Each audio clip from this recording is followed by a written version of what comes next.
My name is Michael Turner, member of the National Board of Directors, one of the co-founders of Leadership 500, and have you had a wonderful time over the last 3 days? Before we start anything, we must be blessed, and I bring to you the invocation from Reverend Dr. Raphael G. Warnock, Senior Pastor, Ebenezer Baptist Church. Thank you, Hazel Dukes, Atlanta, Georgia. Will you bow with me in prayer? God of love and justice, you have been our faithful friend through the unspeakable horror of the Middle Passage, through the dark and difficult days of slavery, through the broken promises of Reconstruction, through the double standard and contradictions of segregation unto the civil rights struggles of the modern era. You have been faithful. You have been just. And so we thank you, and we acknowledge now tonight your presence in our lives individually and in our struggle collectively. We have always known that you were with us. Even when there were those who tried to distort the nature of your relationship to us, we thank you that your truth shined through. And so some gave us the Bible and pointed to Ephesians and said, slaves, obey your masters. But because of our relationship with you, our ancestors took the Bible and turned from Ephesians to Exodus, where God told Moses to tell Pharaoh to let my people go. They gave us scraps and we made soul food. They gave us the blues and we made music. And so we thank you for the blues and for gospel and for R&B and for spirituals. They all come from the same root, the anguished ruminations of a subjugated people speaking to God in their own voice. And so we call on you tonight.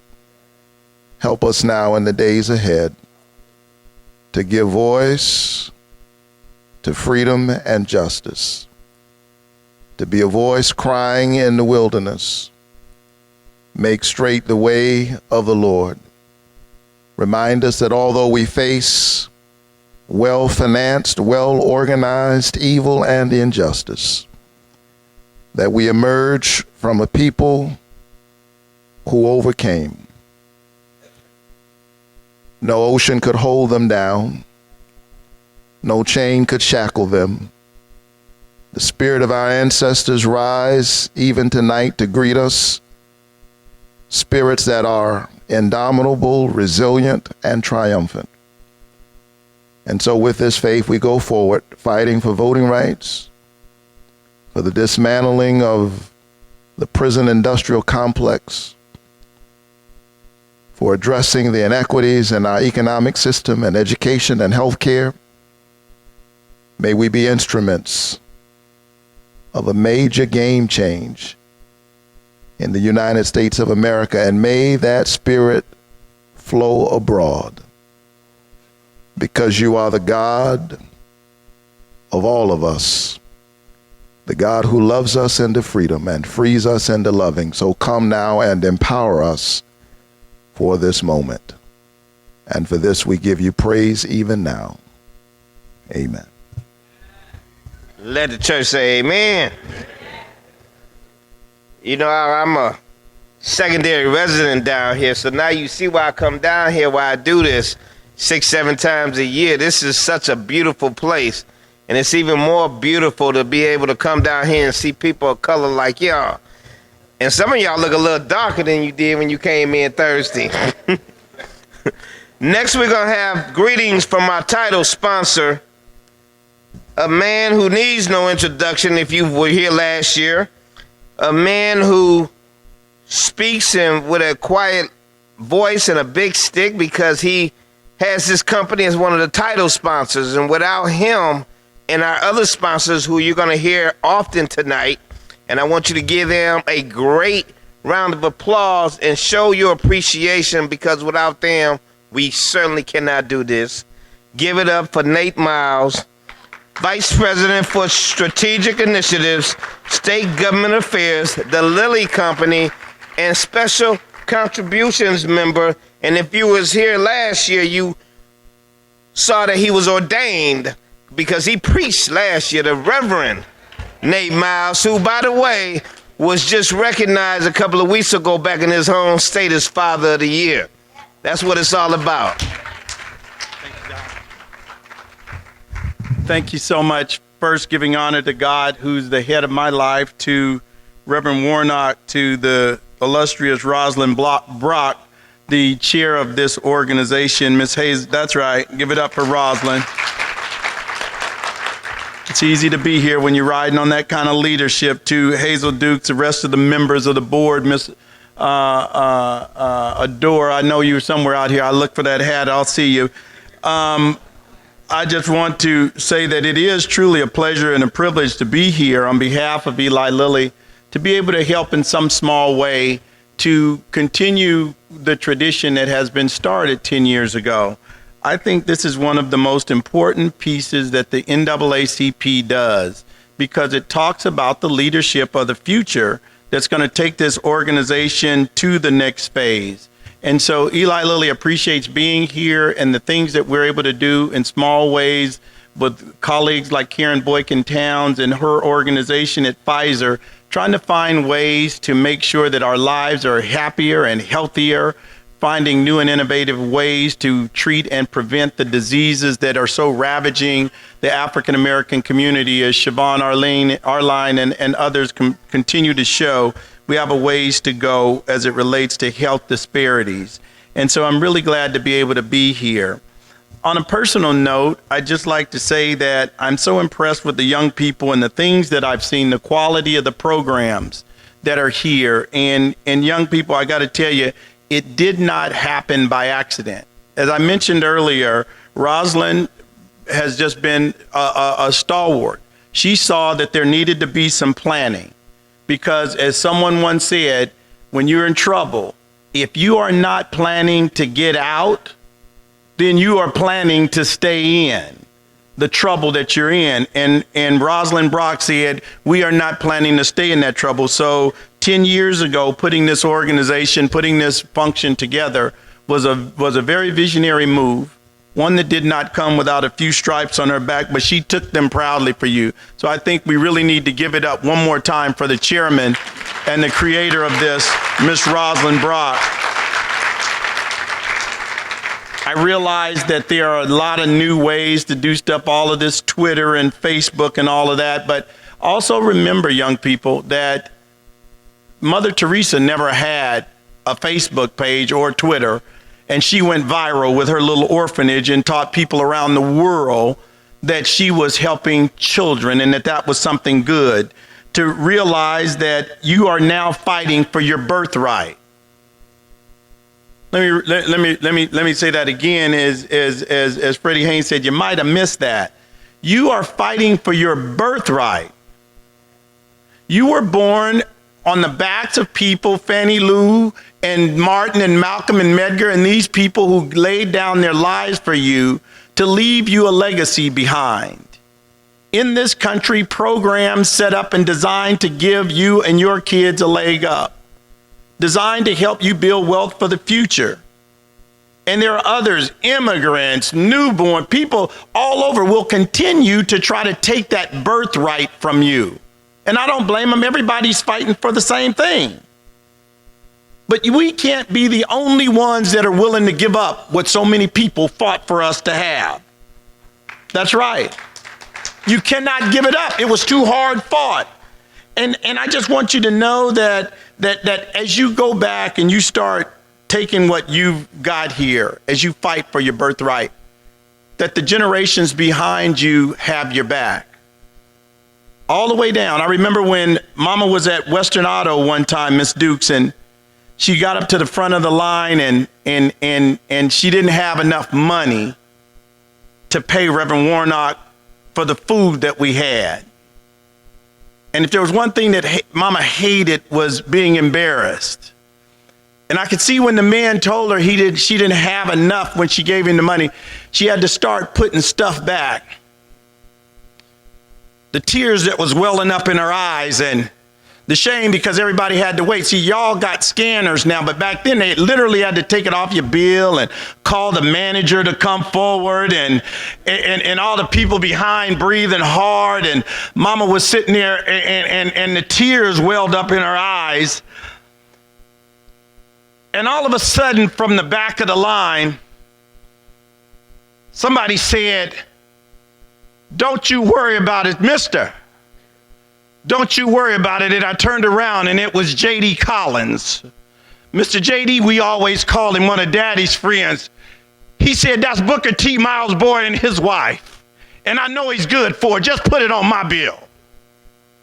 So when y'all go out here and you go to fighting, I understand that you come along during the Trayvon Martin age. It was the first time we had been telling you about Martin getting killed and Medgar getting killed and Fannie Lou getting killed, and you didn't quite understand it because it was legendary. You hadn't felt it. You hadn't known what these people was talking about.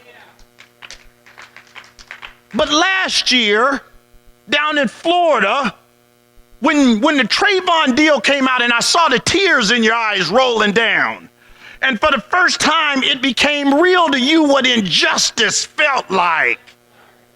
And you didn't know what to do, and you didn't know how that struggle was, and you wanted to go back, and you just wanted to sit there and cry. You can't cry, because Rosalind and others said courage will not pass this generation.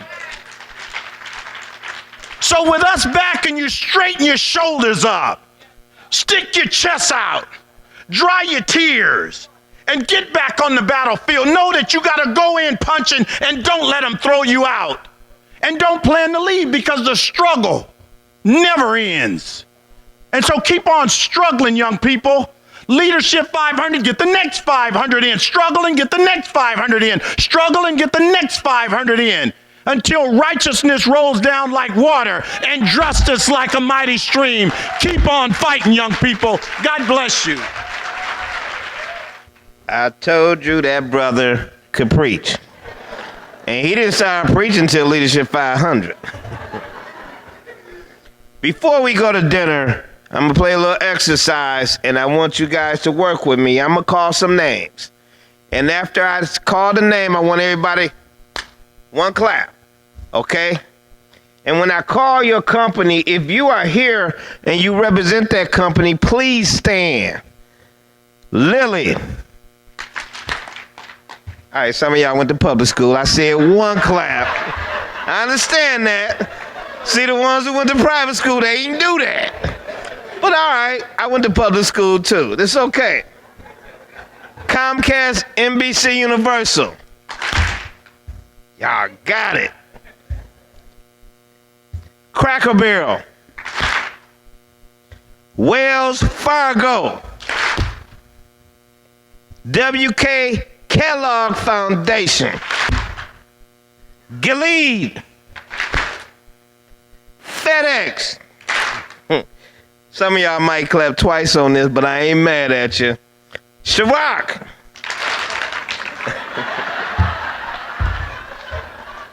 I understand. Verizon. McDonald's. Walmart. AstraZeneca. Honda. Coca-Cola. AT&T. Panasonic. Ross Technologies. PSEG. UAW. Ambassador Bridge. Now, this next one, y'all better clap twice, because I've been going to the Super Bowl with them for 10 years, and that's all I drink. Miller Coors. Let's stand up, my sponsors. Please give them all a round of applause. Ladies and gentlemen, we're going to proceed with this program. Many of you, most of you, have been here multiple times. And normally, we have a keynote speaker for our Saturday night. But we didn't get here alone. We have a lot of people tonight to thank. And so in lieu of a keynote speaker tonight, we're changing the program. One of the things about the NAACP is that the vast majority of the people in this association are volunteers. And so when you have volunteers, it is so very, very important to say thank you. And you can never say thank you enough. So throughout the night, there'll be a number of people I'll be saying thank you to multiple times. And if you ask, well, didn't he say thank you already? You can never say thank you enough to a volunteer. So as we begin, I know you have this. Some of you are wondering, what is this? Haha, cell phone. Bam. It's a cell phone holder. It's not a bean bag for the arthritis. Leadership 5 ain't got that yet. But as we proceed, and we have a special presentation, but first and foremost, Leadership 5 started with a vision. But before that vision could become a reality, the National Board of Directors had to bless it. And I want to say thank you to my colleagues on the National Board. And this time I ask the members of the National Board of Directors and members of the SCS Special Contribution Fund, please stand up so that we can show you how much we appreciate supporting our chairman, her vision, and her leadership.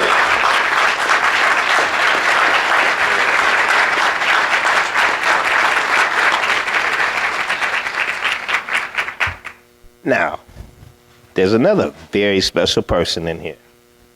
Her name is Mrs. Samuels. She is the mother of the chairman. She gave birth to the chairman. Could Mother Samuels please stand up and take a bow? The Queen. We love you.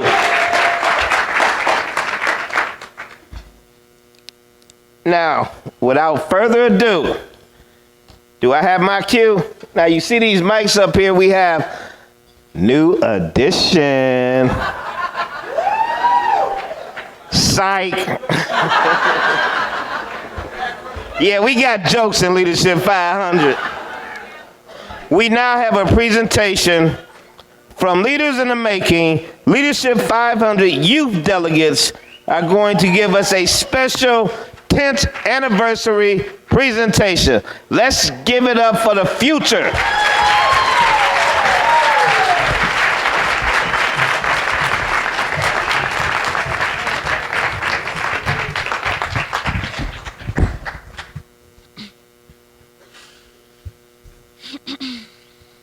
Excuse me, is this mic on?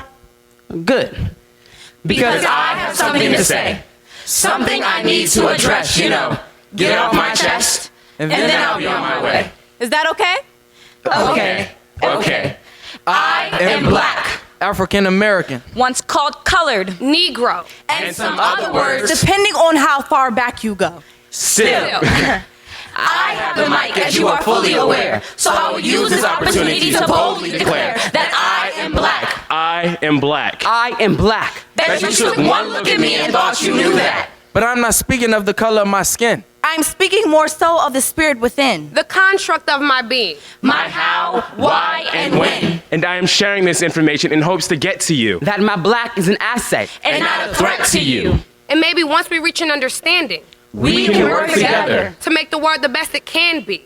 I am black. Like the onyx stone of ancient Africa. The land from whence my people come. The stone that is referenced in Revelation. As the stone of heaven's very foundation, I am black. Like the black of the cotton seeds. That grew into $1 billion industry. The seeds of the cotton my forefathers plowed. With blood on their backs and sweat on their brows, I am black. Like the tracks of the Underground Rail. That refuse to lose a passenger. That refuse to fail. The tracks that would guide and the tracks that would lead them. Paving the way from massive to freedom, I am black. Like the words on picket signs of activists for civil rights. Words written by slaves now free. Still fighting for equality, I am black. Like the metal that makes freedom's bell ring. In the hope of a people and in the dream of a king, I am black. As the hair of the fatherland marvelous statistic who defied all odds to be our nation's president. I am black. Like the realms of outer space. Black like the night that ushers in a new day. Yes, I am black, and all that is in me. I've got onyx in my bones and seeds planted deep. My feet tread the tracks of trails done been blazed by the words of the free and the blood of the slave. So I would not sit and idle, like I have no choice, because my mic is still on, and I have a voice. That I will lift against our nation's flaws, our broken systems, and jacked up laws. Like stand your ground and stop and frisk. Prison pipelines for children at risk. Like that message you sent with Dunn and Zimmerman. Shoot and miss, you lose.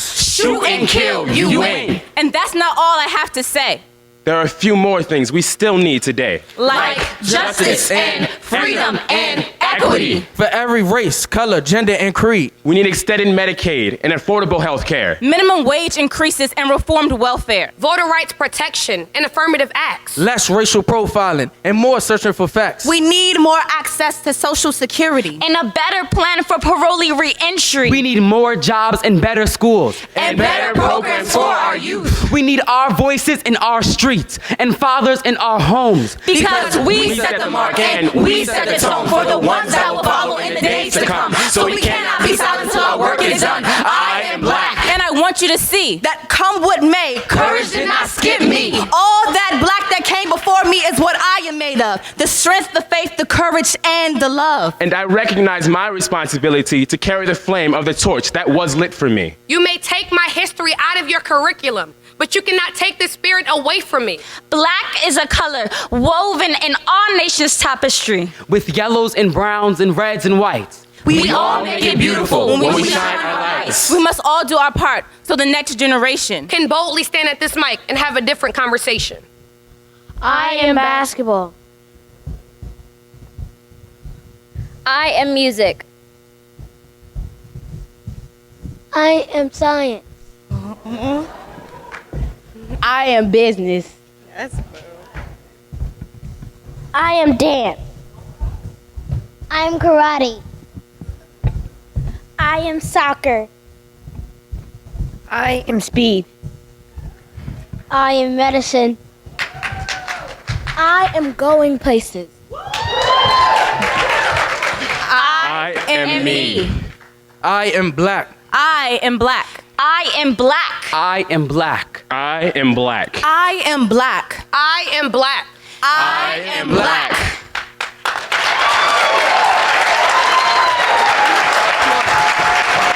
Oh, wait.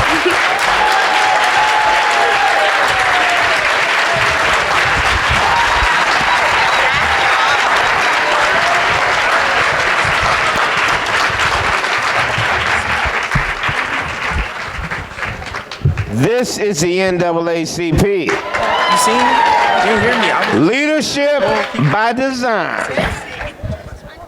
When the chairman called me, and she was not the chairman then, 10 years ago and had this vision, I was so on board. But I did not at that time think it would last 2 years. I thought we'd do 2 3 years tops. And I am so phenomenally grateful and pleased to see us 10 years later. We've done nothing but get better each and every year. Rosalind, I love you. I'm going to take a bullet for you any day. I got your back. And we have seen the fruits of the labor leadership 500. I've ascended to the national board. Michael Curry has ascended to the national board. We've seen Siobhan ascend to now chief of staff. Woo, woo. We've had so much come out of leadership 500. And on our 10th anniversary, this is the greatest of yet to come. And so as I take a step back from leadership 500 to tagging more for those younger than me, I say to the chairman, job well done, visionary, leader, great woman, one bad sister. Rob, I love you, and I hope that we can get 10 more years out of leadership 500, just that I won't be leaving. Thank you very much. Hello, and happy anniversary, Leadership 500. This has been such an exciting 10-year period. First of all, it started out with the greatest group of people we could think of that saw the vision, put it together, and then grabbed everybody from around the country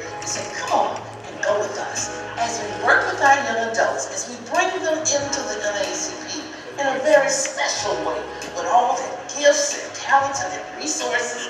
They have worked hard during these past 10 years, and we in the NAACP are so proud of them. And during this particular anniversary time, we want to recap some of the highlights.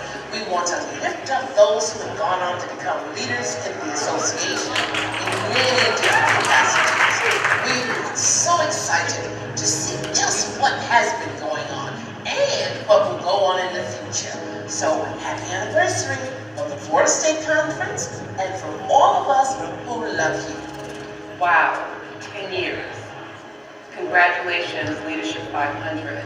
I was part of the first one back in Destin, Florida, and it was there that I learned that in Brooklyn, New York, our NAACP branch was inactive. A group of colleagues and I went back and reactivated that branch, and it was one of the most rewarding things I've ever done.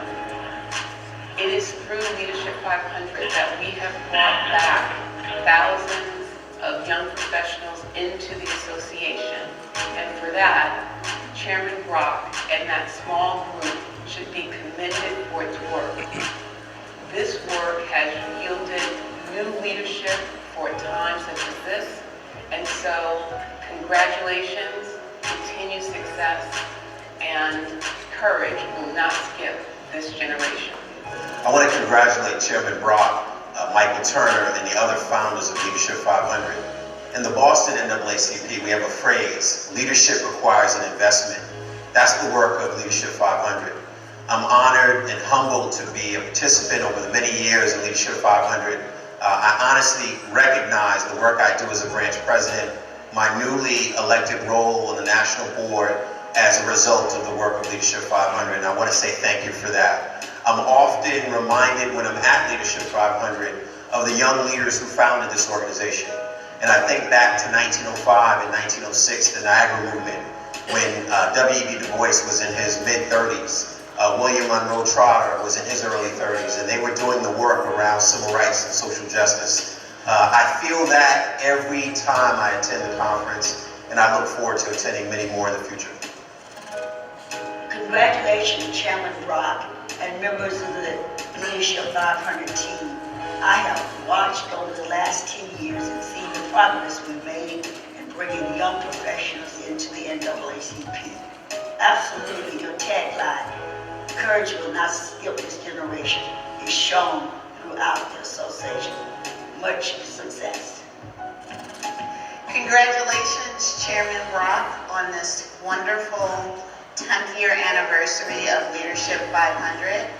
It's been an amazing journey, and when I think back on how we thought about it and started it, you had the vision, but not just the vision, the leadership to make this one of the centerpieces of NAACP. I think we've definitely accomplished our mission of bringing young, dynamic leaders into the organization, but not just into the organization's leadership. So when we started, you were vice chair of the board, ascending into the chairmanship. We have board members that have come through Leadership 500. We have senior staff that have come through Leadership 500. So the program has grown and evolved, and it's just really been an amazing journey, and I'm grateful to have been a part of it. And I actually can't believe it's been 10 years. It's just been a wonderful opportunity to lead and to serve the organization. So congratulations, this is awesome. It's gonna take everybody up in here, coming together on one accord. I remember the rap song said, if you put your hand up on my hip, and when you put your hand up on my hip, I dip, you dip, we dip. And so when you dip and dip with me, we dip. I've conceived this idea. So let's stand and give a 7 a round of applause.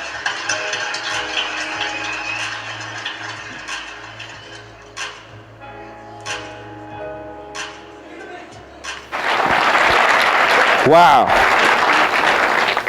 10 years ago, I ain't here. I I wasn't using these readers. That's how you know it's time to step back. Next, we're going to hear from the mother of the NAACP. She has raised me. She has raised Rosalind, Ed, Faith, Rose, Karen, Siobhan, so many. Matter of fact, everybody who she's raised in here, stand up. Y'all like, damn, she got a lot of kids. Y'all know who's been raised in here. The mother of the association, national board member, president of the baddest state conference in the country, the one and only Hazel Dukes. That's why they called me Mama Dukes. These little bad children was running around in Charlotte, North Carolina. And Murray Evers had just won the chairmanship by 1 vote. And it was Laura Blackburn and myself who orchestrated that campaign. And so I was walking through the hall going back to Mrs. Evers' room, and this little one named Rosalind said to me, wait a minute. I said, yeah. She said, we got something we want to ask you. I said, who? And here come these little duckins, Faye and Rose. I used to keep them and take them to the duck pond in Rosalind. So these little ducklings came with Rosalind and Angela Grimes, who's not here. They all came and they said, we want to go and talk to Mrs. Evers. I said, about what? I thought that somebody had pushed them up to talk some foolishness. They said, because we want to do something. We want to just not be on the board, sitting on the board. Who was on the board? Anna. Anna was on the board, right, at that time? National board. They said, well, we don't want to just sit on the board. We want to work. I said, okay. So I went back to the room and I said to Mrs. Evers, some youth board members and some youth said they want to speak with you. Oh, she said, oh, of course. Bring them up. So I went back, and who did I meet? That one. 2 hours in my life. That's, you know, my hair is gray. Both of them. Oh, help me, Lord Jesus. Sometime I have to call on the Lord with the 2 of them. So Mrs. Evers said, okay. And they went up to the room, and Mouth Almighty, she was the spokesperson. Yes, of course. And she began to say she had been on the board and what she had seen and what she thought should happen. And so Mrs. Evers said, well, you all have a plan. So why don't you get together and then tell me about the plan and we'll go forward with it. And so these little yuppies was running around all over the hotel, being nosy, standing outside of doors, listening. And everywhere I went, I would see this one. I said, who in the world is that child? Where'd she come from? And so James G. said, listen, said she is so bright. G had mentored her while she was at Virginia Union. And he said, she is really going someplace. He said, now we just have to mold her. So she's got a lot of energy. He said, but let's get her in and let's get her on a path because she's going to go places. And I never will forget your dad, Ed. Your dad, Bishop Graves, these are the old elders. They said, too, that these young people are going to go someplace. And they got something to offer. And we began to watch them and see them go. And so we were in Washington, D.C. for the Congressional Black Caucus. And Bishop Graves said to me, he had his daughter with him, he said, I'd like to talk to you and Sister Brock. And we were going someplace. And I said, okay, Bishop. And she's always, one thing I can say to her mom, to her grandmother, who I was there at the funeral for Big Mama, they reared their children to be the old-fashioned way, Reverend Johnson, what we talked about today. They were always respectful. And so when Bishop Graves told us we was going somewhere, she took my dress and pulled me like, wait, don't go. I was trying to get on where we were going. So Bishop Graves came over and he said, I want to talk to you. He said, I watched Sister Brock. He said, you know, I didn't want to be vice chair of the national board, but I had to come and help Sister Murley. He said it was my Christian duty to do it. He said, but Sister Hazel, he said, I watched her and I watched you take her along the road and see how she's obedient. He said, she got a few little rough edges. He said, but we can handle that. I said, Bishop, is that what you want to do? He said, yes. He said, I want to step down. And he said, I want Sister Brock to be the vice chairman of the board. He said, because I see something in her. He said, I see her talent, but I see the will of God working through her to become the woman that she can become. And so tonight on this 10th anniversary, Bishop Graves had thought he could surprise her. He called me last week after we left the national board, and he said, Sister Hazel, I really can't get there. They're going through a process at Lane College to elect a new president. He's chairing that board, that committee to do that, and they almost near the process. But he has been a constant prayerful watch over Rosalind during these times of, as Michael said, of taking stripes from people who didn't understand her. But her mission and her goal is to be a servant leader. She's humble. She is the person that wants things done, and sometime in her hurry, she might be a little abrupt. But underneath that, there's a soul of compassion, a soul of integrity, a soul of caring for her mother and her family. She is the shining star. She is what you had always hoped when you conceived her in your womb. Before she was born to be a leader. And so tonight, Rosalind, after 10 years of struggling, and this night culminate your 10th year, God is not through with you yet. There's many more 10 years. God bless.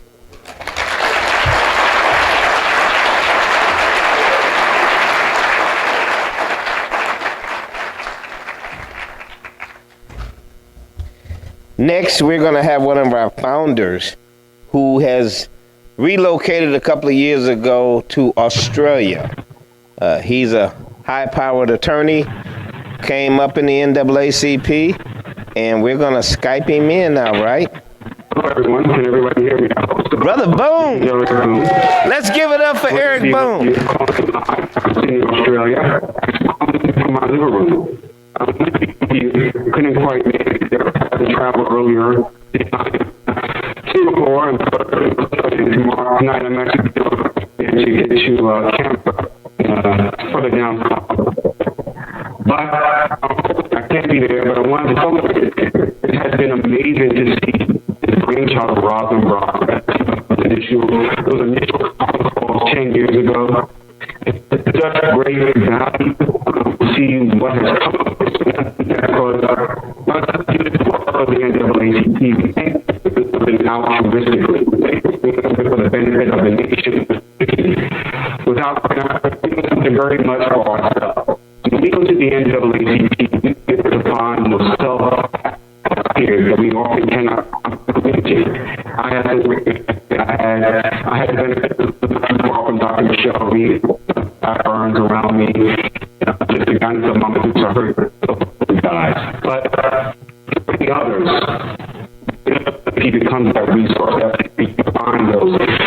that's academically, professionally, to give you that impetus and motivation. As we grow older, we follow statistics. As we grow older, we reach higher. Hair becomes thinner. It's more difficult to find those self-actualized peers. We find those people who have academic achievements or achievements. And it's so great to come back to the NAACP to find those people. And I'm so glad that it's not just the people who are in each cohort. To find the people in our age group that are able to still motivate us, they will train us. I just want to say, congratulations, job well. Look forward to many more years of it. And as someone in Sydney, Australia, who used to have that breakthrough, I do so. So know that I'm with you in spirit and all that. We're going to do, next we're about to bring up Dr. Marcella Maxwell, Vice Chair of our Special Contributions Fund. But before she comes up, I want to give you a heads up. We're going to have some fun tonight. And later on, I'm going to ask 5 people to come up, 5, and do open mic and give your funniest moment in Leadership 500. Give it some thought. Don't want 6, don't want 7, just 5. So y'all better know how to count, because the 6th person, I'm going to ask you to take a seat. And I'm going to start it out. But now, our Vice Chair of Special Contributions Fund, Dr. Marcella Maxwell.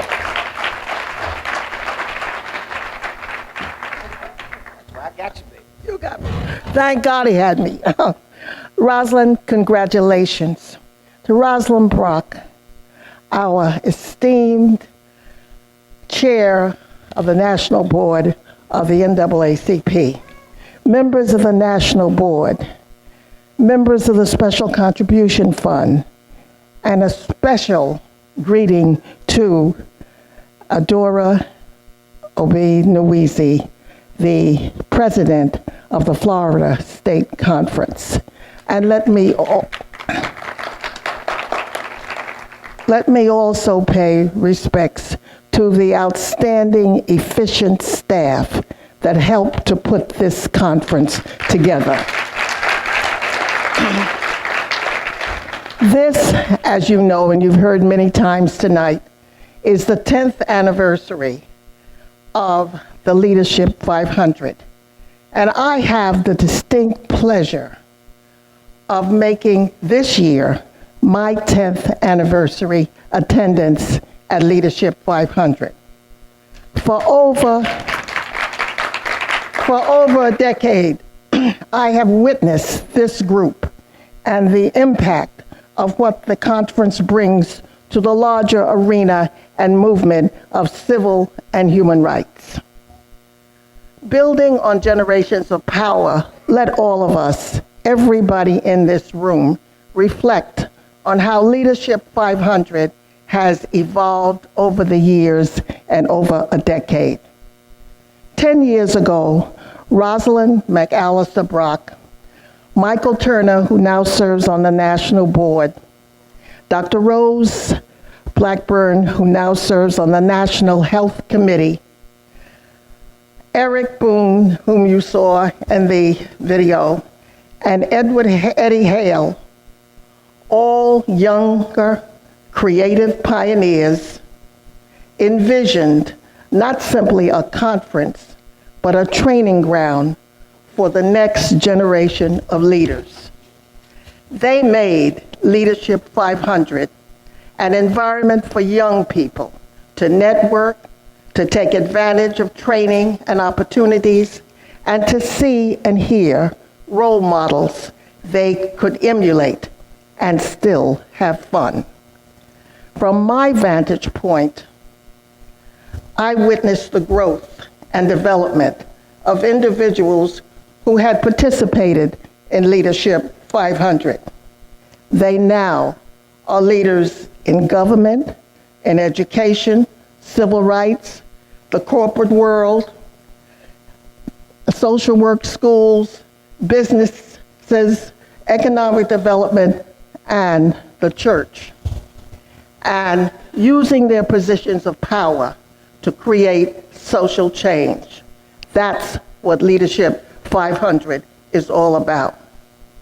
For me personally, every time I come to this dynamic, groundbreaking conference, I see and hear people I may not see on television or read about in the newspapers or the magazines. But nevertheless, they are on the front line of social justice and making changes as game changers. They are unsung heroes who are making differences across every sector of our society, like the luncheon we had yesterday where we talked about sports advocacy. Who would have ever seen those people? Who would know who they are? But we know because we attended this dynamic conference. Without a doubt, every year I come to this conference, I learn something new. Every year I meet someone new. And yes, I did refine my steps for the wobble while I was having fun. This year, I met new babies and children, and they are going to be the innovators of Leadership 500 in the future. Every year, I leave inspired and motivated. Every year, I leave encouraged. Every year, I leave hopeful of taking action and getting things done with others. And every year, I leave with a belief in myself and my race and what I stand for. Everyone in this room, has to be grateful and very gratuitous about the people, the shoulders that we stand on. And that includes Rosa Parks and includes many others that we have listed in our program, which includes Sojourner Truth, Ida B. Wells, Harriet Tubman, who went back so many times to help people to escape from the horrors of slavery, and Madam C.J. Walker, she was only here to do my hair. C. Dolores Tucker, Dorothy Irene Height, and finally, John Dell Johnson, who coined the phrase, fired up and ready to go. And President Obama used her slogan in his re-election campaign. And finally, in closing, let me pay tribute to our living giant, Rosalind McAllister Brock, and her mother, who has demonstrated unparalleled leadership and has coined the phrase, courage shall not skip this generation. Congratulations.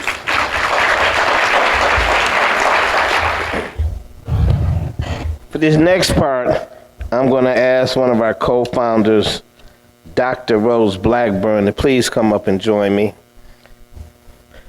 We're going to tell you about some of the people who have ascended out of Leadership 500, like Karen Boykin Towns, who came into our very first Leadership 500. And one of the things Karen found out, see, when you go to Hazel Dukes, complaining or talking about something, you walk away with a job or a task force, because Mother Duke's gonna say, well, what are you doing to help correct the problem? As she said in the video, Karen Boykin Towns went back where she and her husband are very active and hardworking and very diligent in their professional lives, raising two lovely children, but found time to give back. And Karen went back and reactivated the Brooklyn branch. And I don't need to read because I know this story by heart. Reactivated her branch and then became a very distinguished and outspoken member of our National Board of Directors. Michael Curry came out, was a panelist, got activated, and as you saw in the video, went back, ran for his branch, became branch president in Boston, and now is on the national board. Dr. Michelle Reed came out, went back to New York, and started a Leadership 500 in the state of New York. Scott Exdale came out, went back and became Connecticut State Conference president, And now he also sits on the national board. These are all people who were impacted by Leadership 500. Kevin Miles. Stand up, Kevin. Kevin came to us. Give Kevin a hand. National staff doing great work. Kevin came to us as I think he was a branch president. Then to go to the state conference, Chairman Brock saw the skills and talent. Now Kevin is one of our distinguished national office field directors running around doing great work around the country. Leadership 500. Reverend Nate Miles. He thought he was just coming out here to pass out a check. We recruited that brother, and now he's on a special contribution fund, encouraging us, giving, not just giving back, not just giving money, but doing work in the association. Nate, we love you so much. And on my list, last but certainly not least, Siobhan Arlene Bradley. Siobhan came in. We didn't know Siobhan from Adam. Okay? And she just came back, got growing, came on staff, took over the health department, and now, bam, chief of staff running programs.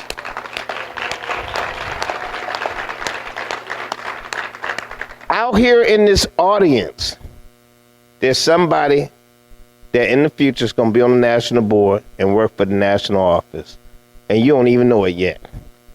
But you're going to be impacted. You're going to go back home, and this is going to set in. And you're going to say, you know what? I'm going to do something. And you know why? Because courage is not going to skip this generation. Dr. Blackburn. So Michael's not the only person that's lost their hair and needs glasses now. Thank you, Rosalind. Thank you, Mother Sampson, Brother Ronald, Sister Karen. You know, we talked about family earlier today, and we talked about it as a sanctuary where you develop courage, acceptance, you build relationship, you learn leadership, you learn self-esteem and resilience, and that really kind of defines Leadership 500 and what we've gotten over the past 10 years. It's been a journey, as I said, from when we met in '96. I think we called ourselves the New Day Caucus. We had it, you know, our little minutes written down, and we took notes, and we kept refining our message. And really what we wanted was exactly what we have now. We said, you know, we were all in our 20s, and we said, you know, we're a little old for youth in college. We're too young for the older people. Where's our crew? We had back from grad school, work, first jobs out, going to grad school. Where's our peeps? And it's kind of a limbo at that point in your NAACP career. You go away, you come back, none of your friends are around, so it's hard to re-engage. And that was really what we wanted. And I think we've taken it just as far. The board members, I have a few more people I'd like to recognize. We have Mario Lambert, who's the branch president of the DuPage County branch in Illinois. He attended Leadership 500 as a new membership chair in 2005 at our first Leadership 500. After 7 years of attending Leadership 500, he became the branch president of DuPage County in 2010. And he had been mentored by our national board member, Reverend Teresa Deere. So that's another testimony to Leadership 500. As we mentioned, Dr. Michelle Reed not only started the local New York Leadership 500, she's also the youth advisor for the Lakeview, Long Island branch in New York, Long Island, New York. But to take it 2 steps further, Marcus Kershaw, Stan, is the second vice president of the Lakeview, Long Island Youth Council.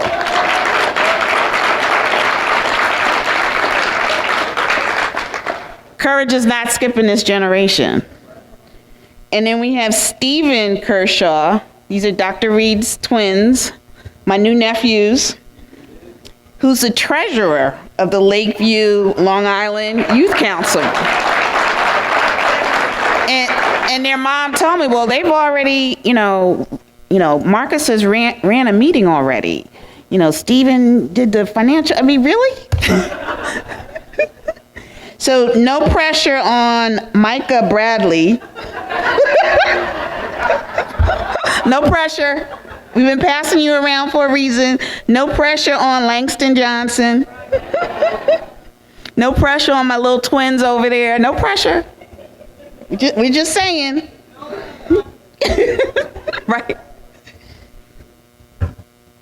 I also wanted to take a moment to recognize Mama Dukes, Dr. Max, Barbara Sapp Davis, Miss Nwezi, Leon Russell, Miss Sampson, because they've been here from the beginning with us. Roz's mom, my mom is not here. I have so many moms here, I forgot my own other mother. My sisters, my nephew, my cousin. So it's a family affair. And our staff family, I do want to recognize them again. We recognized you once, but you've done just so much. Paula Edmay, Barbara Brown, Ms. Anna Aponte, Tanya Banks, Ebony, Lasan. If I missed anybody, I apologize, but each year they came up with some, Facebook page? What's that, Tanya? Nicholas thought of tweeting. We're like, really? Tweeting? Well, okay. So it just keeps getting better. And yes, we're old because we didn't know what that was. So it's been a journey, and it's one person that's leading, but there's so many pieces to it. And we could not have done it without all of you. So thank you.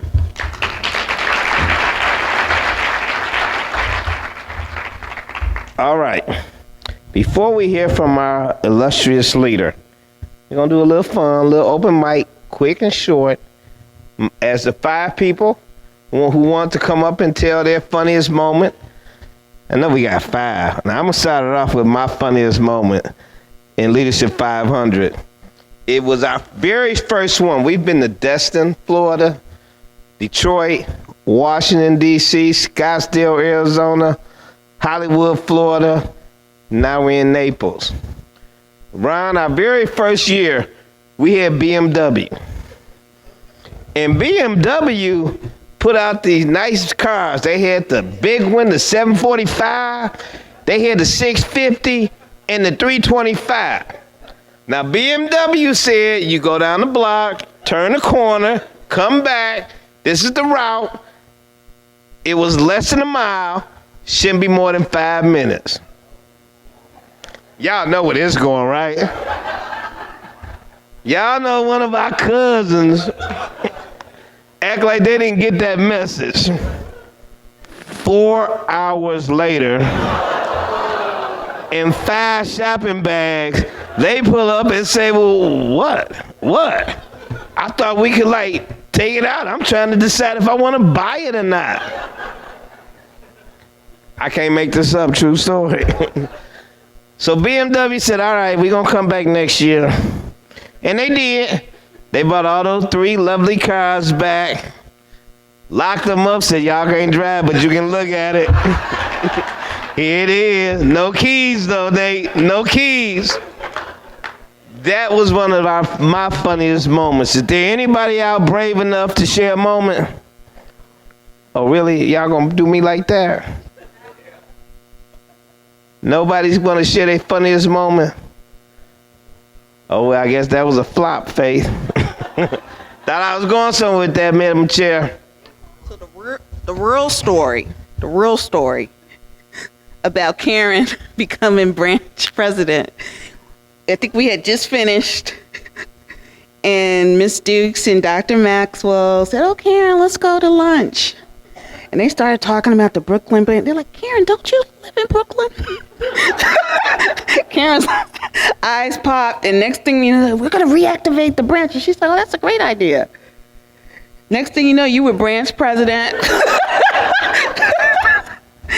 The other NAACP Leadership 500 moment was meeting Siobhan. Like Michael said, we didn't know Siobhan. We talking after a party.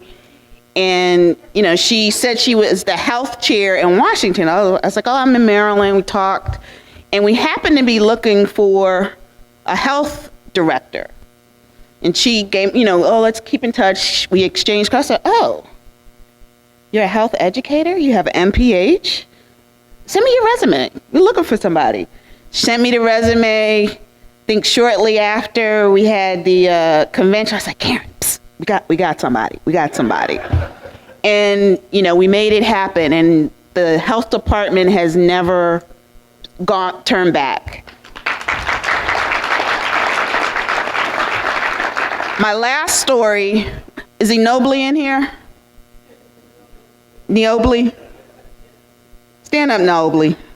I got a bone to pick with you. So when I met Ginobili, he said, "Oh, you know, Siobhan recruited him, same way we recruited her." And he said, "Oh, so you must be like my grandmother."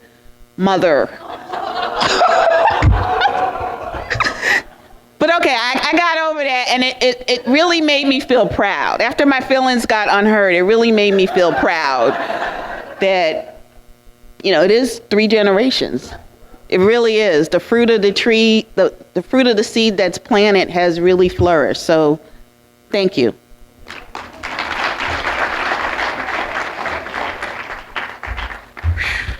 Thanks for bailing me out, Doc. Tough crowd.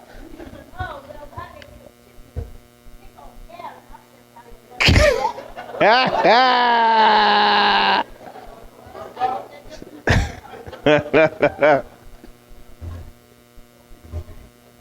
not just going to let them pick on Karen like that. No. I went over there for 6 months. And then I called her husband.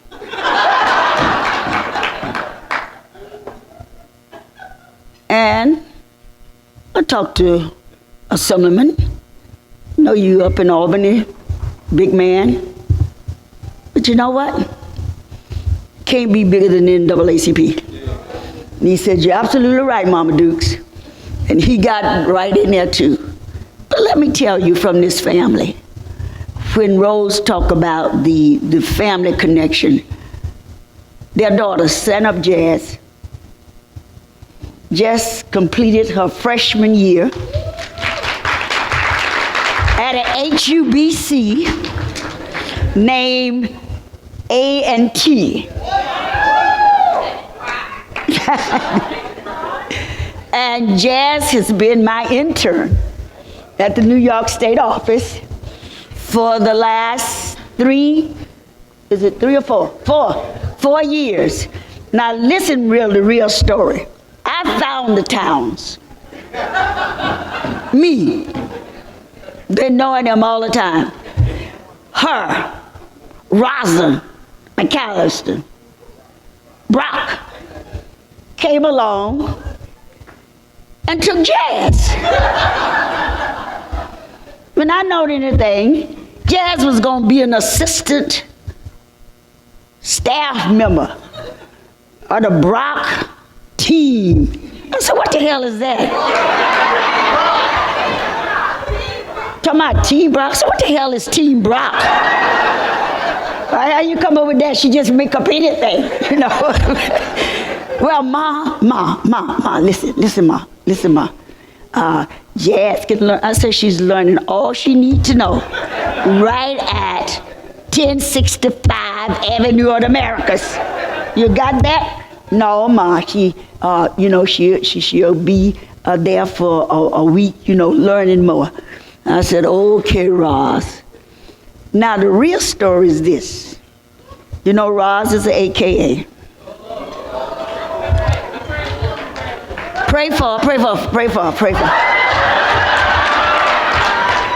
Stand up, Deltas.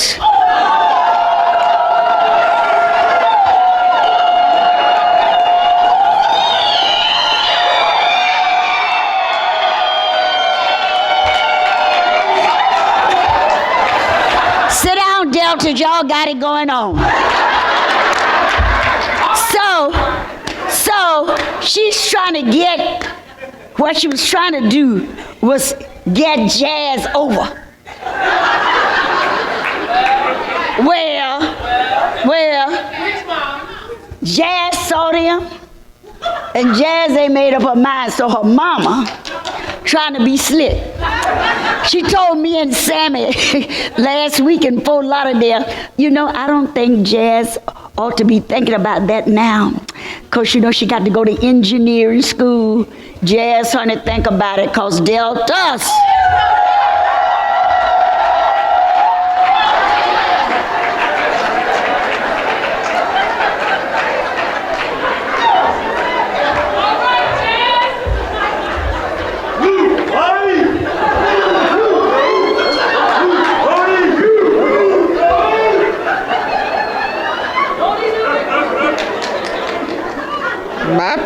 My people. Mine actually happened today. As many of you know, I did a financial education presentation to the youth. And in the presentation, I used two of the students, and I gave them my dollar, two of them, my dollar, and used the example of credit, of borrowing and paying back or not.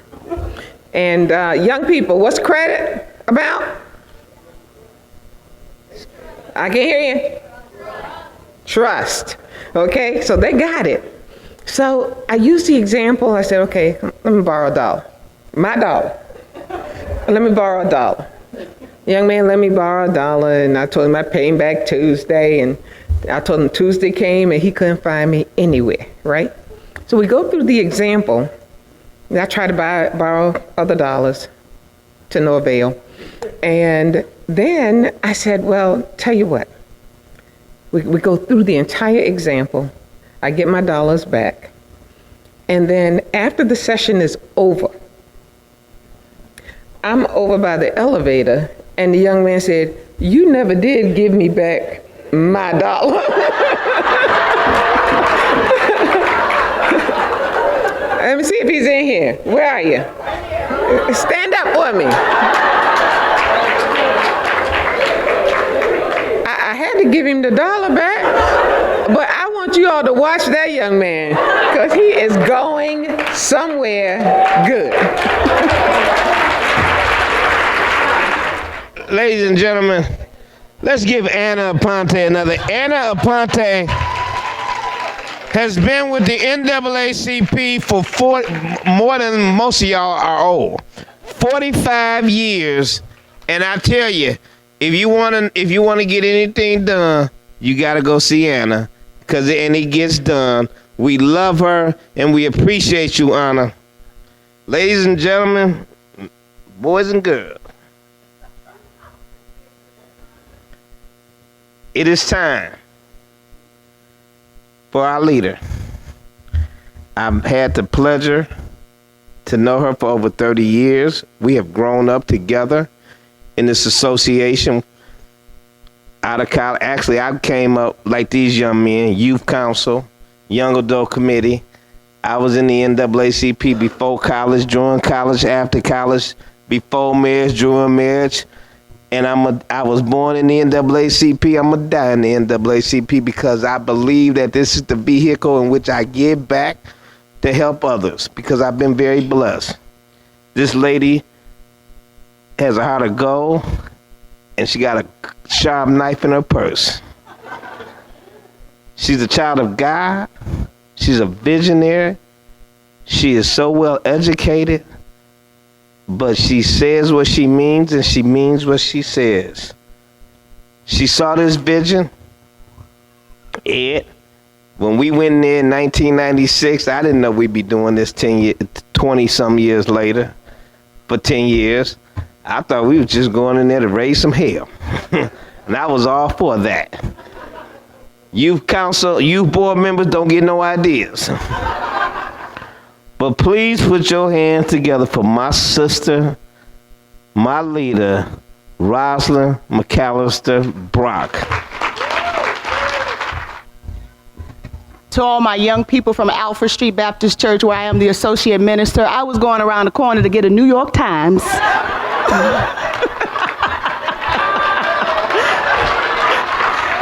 he do it? But very seriously, I want to say thank you so much to all of you. The evening is going long and we still have some awards to give.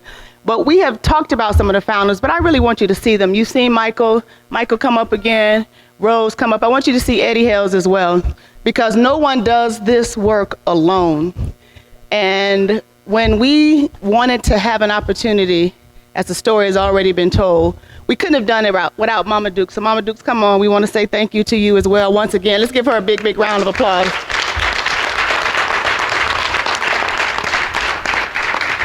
And we all were college students and in graduate school. And so what I say to the young people who are here, that the NAACP, if it teaches you nothing else, it teaches you about giving back to your community.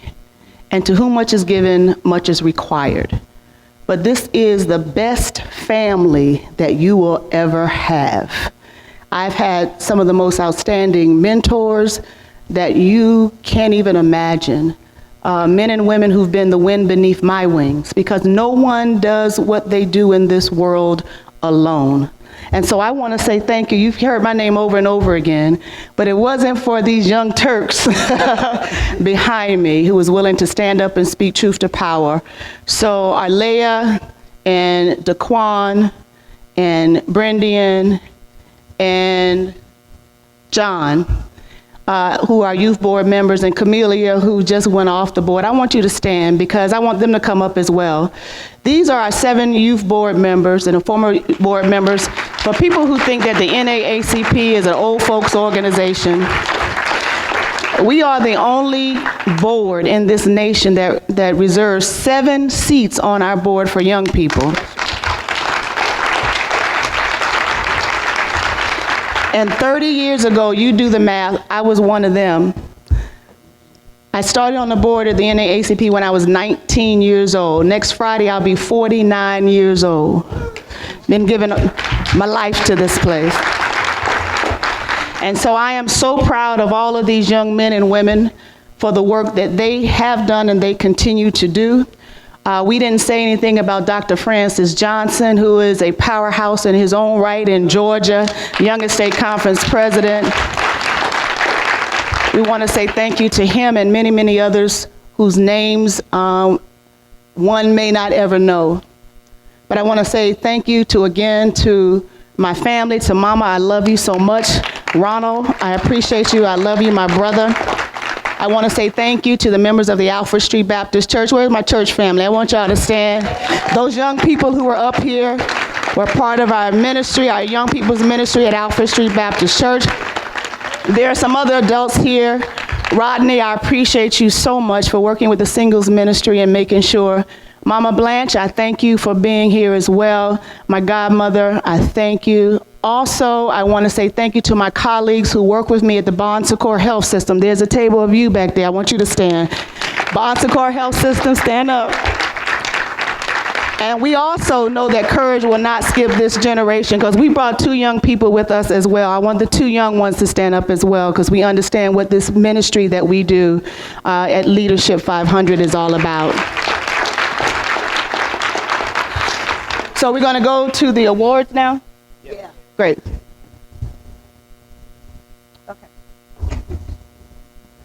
Okay, so to the founders, the Leadership 500 Chairman's Award is presented to Ed Hales Jr. Esquire, whose father served on our National Board of Directors.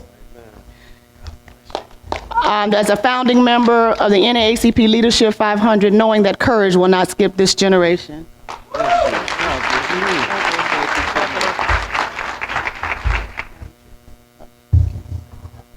Also, to my brother, my right and left arm. We grew up together. His father taught me everything that I knew about planning conventions, and for nearly 10 years, I was the convention chair for the nation's oldest and largest civil rights organization. And it was his father and Mother Dukes who taught me that. So I'm so grateful that Michael T. Turner, this is given to you in recognition of as a founding member of NAACP Leadership 500.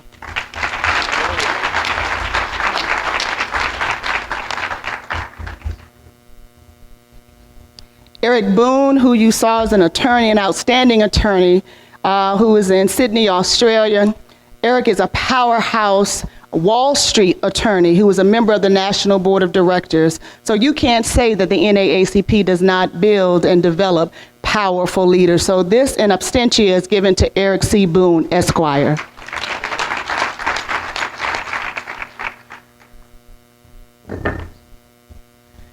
To my sister in the field of health, this is a dynamic woman with an earned medical degree and an earned MBA. I am so proud of her and her leadership and her legacy of leadership. You can't go anywhere in the NAACP and not know the Blackburn name. That's right. It stands for something, for integrity, for a character, but also for commitment to the cause of civil justice and equality in this nation. And so I'm very pleased to present this to Dr. Rose E. Blackburn as a founder of the NAACP Leadership 500 Summit.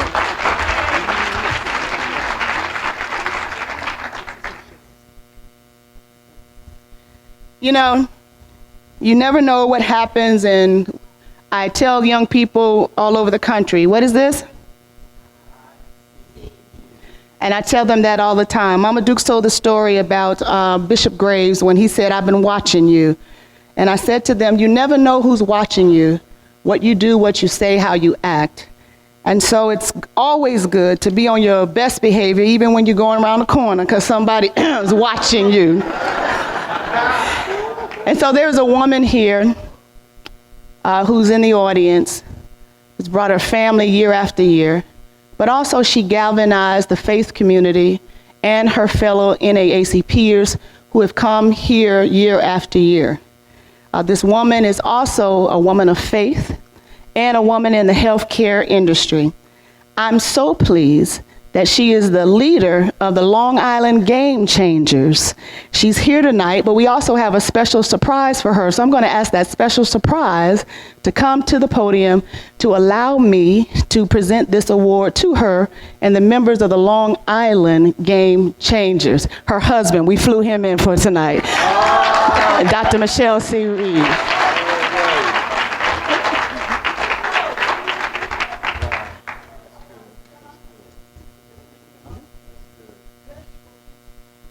You coming?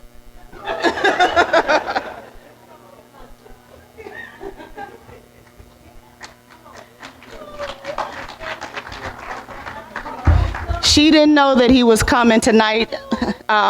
They made a commitment and a sacrifice to make sure Michelle came and that her sons came, because they, like Jasmine and Trinity and little Micah and Nolan and London, they understand that they have invested in this conference and they're here. And so we just want to say thank you to Dr. Michelle Reed and the members of the Long Island Game Changers. We want you to come up as well for your leadership in putting on a Leadership 500 Summit in Long Island, New York.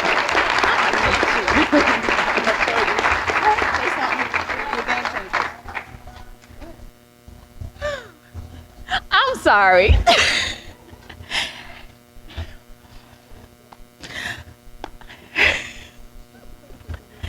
Thank you so much. I'm sorry I'm a little emotional, but today was a big day for me with the NAACP. And I tried reaching out to my husband all day. And he didn't answer any of my calls. So I called my mother. My mother's like, oh, he's busy running errands and he's doing this and this. He has a court case and it's in the newspaper. And I'm like, okay. So I was like, let me try him again. So I try him again. Still doesn't answer. I text him. He doesn't answer again. So my mom's like, well, you know him. He's really busy. He probably forgot his phone in the car. I'm going to get you too. But it was something that I felt that we needed to do as far as giving back. Because growing up in the organization, I realized the importance of giving back to your community. So some of us who are here, Scott, my husband, Kenitha, Lorraine, Reverend Pendleton. Where's Reverend Easley? Oh, here you go. We decided that we wanted to do something similar as to what we have here at Leadership 500. We had big ideas. Our big ideas, we scaled down a little bit. We incorporated the Hofstra College chapter. And from there, we had a really powerful and exciting time for our people. We had over 200 youth and adults that were in attendance. And I encourage each of you, whatever you learn this weekend, don't keep it to yourself. Because otherwise, that would have been a wasted weekend. You might have had some fun, you might have had some good dances, but I don't think that's what our chairman wanted us to have. So take it back and share it. And when you share it, make sure you act on it. Have a good night. This is presented to Walter Scott Kershaw, Esquire.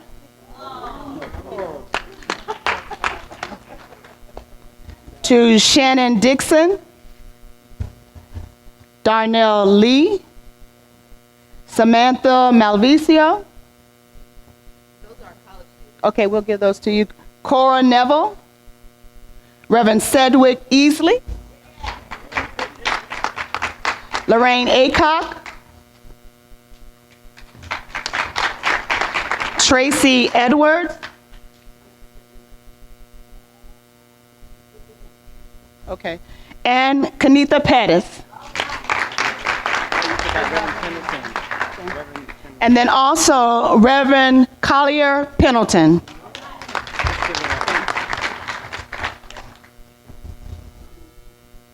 So we also have a special treat, and then we're ending our program because you know at the Leadership 500 we asked you to stay in a session, but we also got a right next door. We have something for you as well.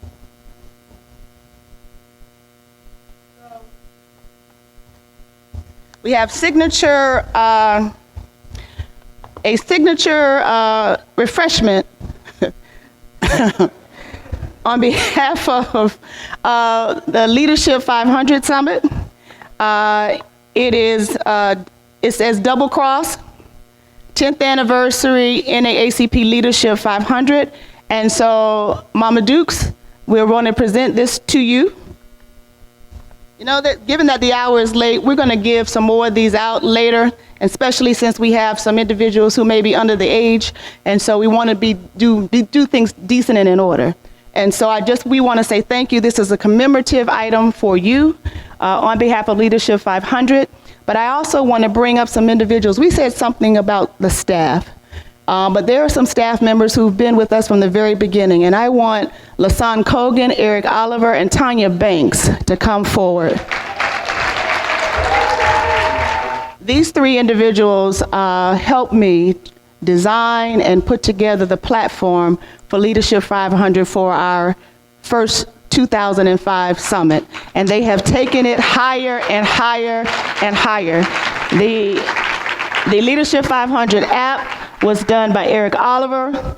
All of our audiovisual technology by LaSawn Cogan with the videographer, and our IT person, none other than TB Tanya Banks. Want to say thank you to our staff.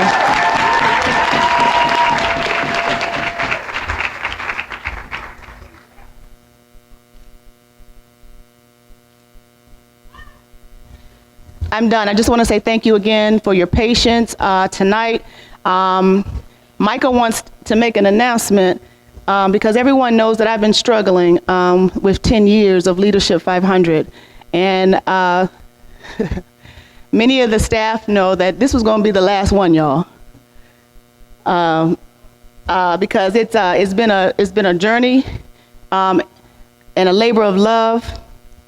But when you try to put these things together, we've been so grateful for the support that Nate has given us, and the American Honda Motors, and Lilly, and Comcast, and NBC Universal, McDonald's, Cracker Barrel, who gave us everything last night, Gilead Sciences, Verizon, AT&T, AstraZeneca, PSEG, RTGX, Miller Coors, Panasonic, UAW, Walmart, FedEx, Ambassadors, Wells Fargo, the W.K. Kellogg Foundation.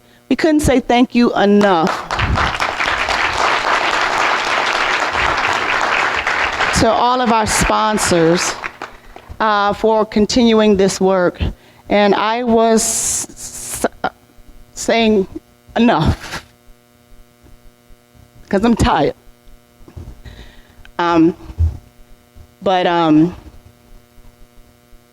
come on, Rose. Because it gets difficult sometimes when you are seemingly trying to hold it all together. But the staff, Barbara and BB and others, and Tanya have been the wind beneath our wings, and Paula to continue this journey. And then when I see the twins, and I see Nolan, and I see London, and I see Micah, and I see Langston here.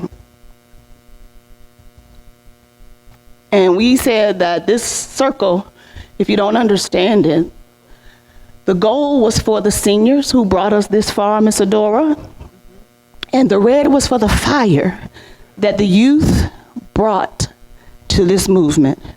And you see that they were intertwined together. Our first one was in Florida, and people thought we were talking about a hurricane coming and the fire next time. But I just want to say that I said this is the last one, and that 10 years was a good run. We've impacted so many lives. We've given about $1.7 million back to the organization over the last 10 years from you. But when I see the youth in college division, and I see on yesterday, we had a phenomenal meeting with the leaders of our sports advocacy panelists, and they saw what we envisioned so many years ago, that this is a movement, and we need to continue that fire and that movement going forward, because there were many of us who went before us who made the ultimate sacrifice of their lives. And so how can I say that because I'm tired that I just want to sit down? And so as God gives me strength, I'm grateful to all of you and to the commitment that was given to us to continue to go the next mile of the way. And so Michael has an announcement to make. And Rose. You know, like Roz, you know, I told my wife, this was it. 10 and out. And she did not know how much money I was going to have to spend coming onto this national board. I'm a volunteer, so you can't fire me.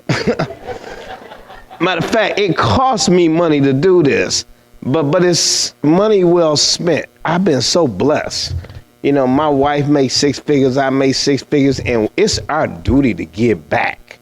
And so I can't help everybody, but I came up in this organization, and I felt that the way to give back, to reach back, touch someone, and to pay it forward, is to give what I have to the NAACP and work through that vehicle. It's what I believe in. It's how I have raised and instilled my children. And so, you know, I prayed on this, and Rose and Rosalind and I talked about this yesterday, today, out at the beach. I wasn't drinking either. Yes, you was. And so over the last couple, and we really did come here saying this is it, 10 and gone. It was a struggle the first 3, 4, 5 years, and literally Rosalind carried this on her shoulders. She really did. The last couple of years, I twisted some arms and was able to raise some money, but Rosalind carried this on her shoulders. I gotta give credit to where credit is due. Please give it up one more time for Rosalind Brock.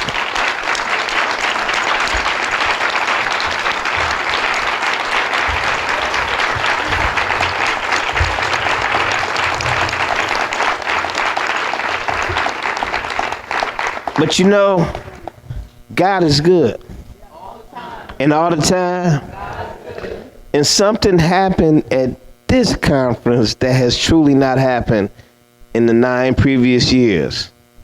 Sponsors, folks with money, tapped us on the shoulders and they must have felt it. They said, look, y'all can't stop this. You cannot stop this.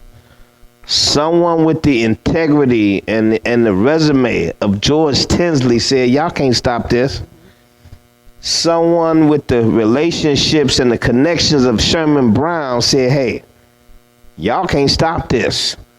Matter of fact, we can take you to the next level. The lady from Major League Baseball said, hey, Wendy Lewis, I apologize, the lady from Major League Baseball. I'm a baseball fanatic. Thank you, Madam Chair. Wendy Lewis said, hey, I want in. And so through much prayer, and then last night, the Lord finished up talking to me. The lady is here from Orlando who works for the Convention Business Bureau. She said, hey, I want in. The Orlando Business Convention Bureau, we want to do your planning. We want to do your website. We're going to do X, Y, and Z. And guess what? We want to do it for free. Timothy, stand up. So,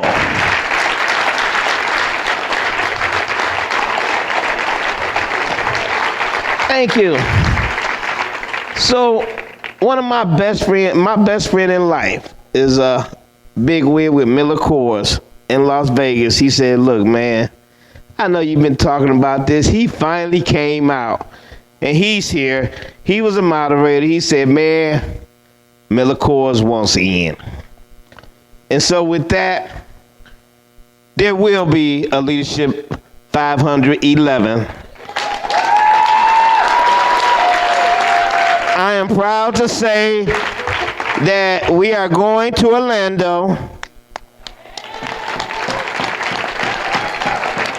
We are going to take a twist. You know, the Lord is powerful, Nate, Reverend Miles. And so with what has happened in the NBA, we're going to do sports and advocacy and civic engagement. We have commitments from Major League Baseball. We have the president of the NBA Alumni Association was here, George Tinsley. He said, man, I'm bringing the guys. We have Sherman Brown, who has asked to take the leadership on the planning. And he said, with my relationship, I promise. We got Disney. We got, Mickey the baddest one out. Mickey is the man.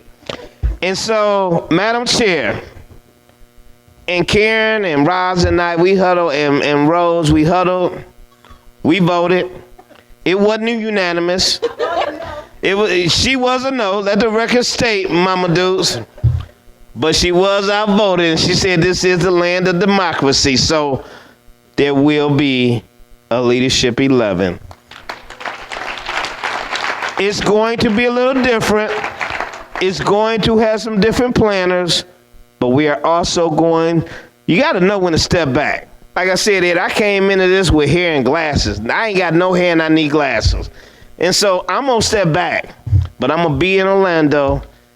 We're going to be, the founders will be in Orlando, and we're going to have one heck of a good time because we're going to the next level because courage will not skip this generation.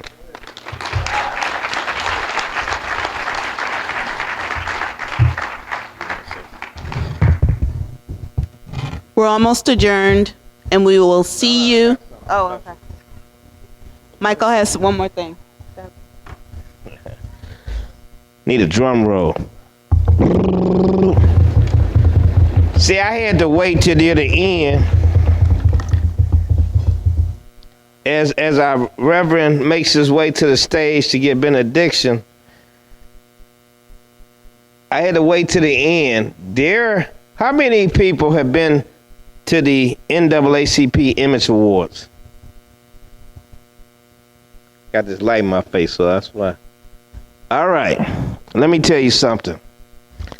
It is the absolute most awesome show. Have you seen it on TV? How many have seen it on TV?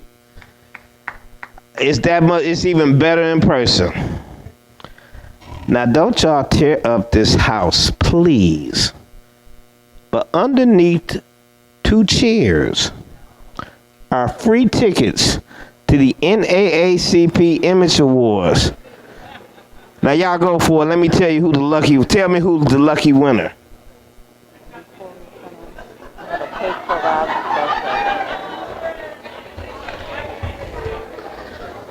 And this ain't no psych. I'm for real, for real.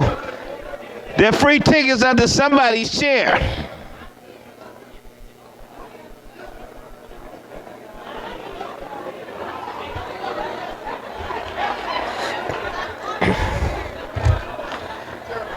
Nobody's got a, hey, Paula, this ain't a joke now. Ain't nobody said I got it. Not where. All right. There's another one now. This is not an Easter egg hunt. Don't y'all stop fighting either.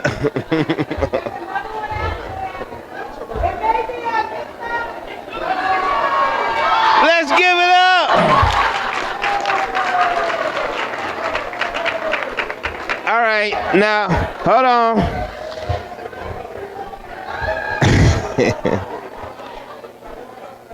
Come see Paula. Raise your hand, Paula.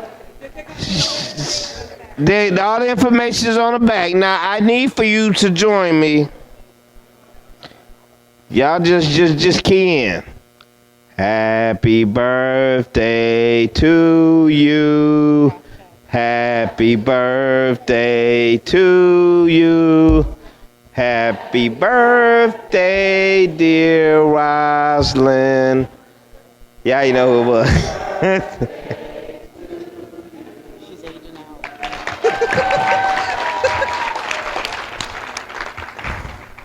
Happy birthday, Madam Chair. Now we will have the closing benediction, and we can go next door and do like Leadership 500 do. See, Rosalind's a bad sister because wherever she goes, she take her own music with her. Let's give it up for DJ Tans. That one bad. Now y'all heard how he rocked it on Thursday night? And I'll see you in Las Vegas. Let's go kick it. After we pray. All right.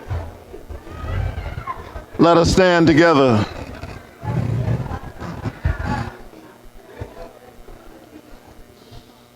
Now will you reach out and join hands with someone standing next to you?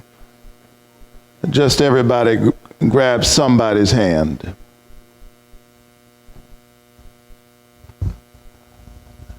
Let us pray. And I dreamed a dream. And I saw a great multitude of men and women, boys and girls, gathered shoulder to shoulder on a hill. They were diverse and variegated in their humanity. They hailed from the four corners of the earth, yet they looked into each other's eyes and they were not afraid. And so I said to the angel standing there, "What is this?" And the answer came, "This is the kingdom of God, imbued with love and justice."